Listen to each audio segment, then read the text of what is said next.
Força e energia, construção dinâmica na TV. E agora, em nosso quadro Força e Energia, a continuação da aula do professor de senha sobre emendas de condutores. Emendas entre condutores flexíveis com condutores rígidos, entre condutores rígidos somente, entre condutores somente flexíveis também, né? Então a gente pode ter os três tipos aí, né? Fazendo a mescla entre um e outro, ou entre o rígido ou entre o flexível. Emenda por prolongamento, né? Então é esse tipo de emenda aqui, ó. Ela pode ser feita, como eu falei, entre um condutor rígido e um outro rígido, entre um condutor flexível, que é o caso desse aqui com os cabinhos, e um condutor rígido, né? Lembrando sempre que os condutores devem ter a mesma bitola para você fazer essas emendas. Outro tipo de emenda é uma emenda de finalização, né? Pode ser feito entre vários condutores. Aqui no caso, dois condutores, né? Emenda de derivação. Tem lá um condutor principal e você quer derivar dele para uma tomada, para uma outra instalação, que eles chamam popularmente de linha mestra, né? Agora, outro tipo de emenda que não se deve usar, porque ela dá muita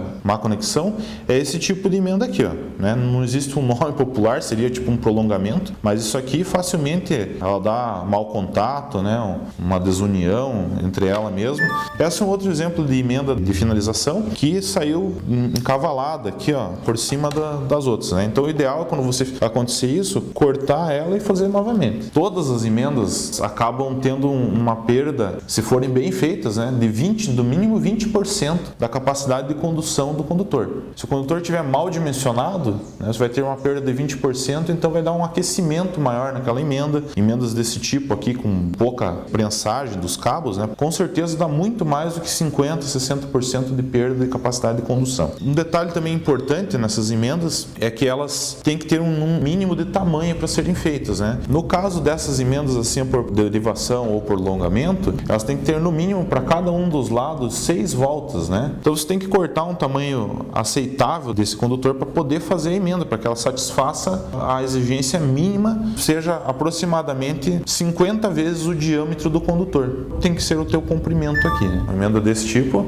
ela tem que ser 50 vezes o diâmetro do condutor. Tem um condutor lá de 10 milímetros, teria que tirar 500 milímetros de capa do condutor, né? Você vai fazer uma emenda no tempo ou uma emenda fora, no jardim, isso aqui demora aproximadamente aí uns 400, 500 anos para deteriorar. Então é importante que o eletricista tenha esse capricho e vá lá e recolha o cobre mesmo, que pode ser reciclado, e a parte das borrachas, o PVC, o material que está sendo usado para fazer a emenda, ele recolha isso e também descarte num lixo reciclável, né? Vamos mostrar agora como que você faz a finalização de uma emenda desse tipo aqui, que é uma união no final de um condutor, né?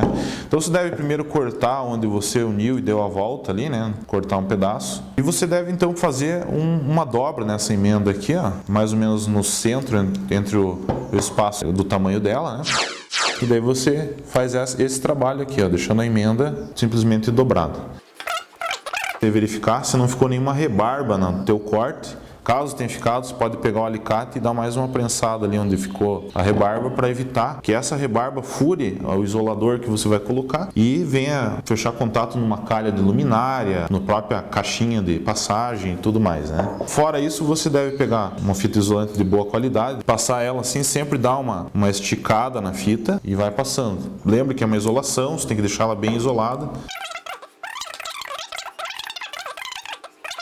O ideal é que tua emenda acabou mais ou menos aqui, ó, que você deixar pelo menos aí 10 a 20 milímetros para baixo da sua emenda, garantindo assim uma isolação completa, né? Não tem necessidade de você cortar, né? Você pode puxar até a própria fita que ela arrebenta, né? Feita aí uma boa isolação, garantindo aí que você vai ter uma isolação sem problema, não tenha perigo aí de fechar curto ou envolver algum acidente aí possível aí num reparo da sua emenda ou reparo da instalação. Em partes externas, você tem que fazer o que para fazer a isolação? Então você usa esse outro tipo de fita, que é a fita autofusão. Ela já tem esse nome porque essa você pode cortar um pedaço dela.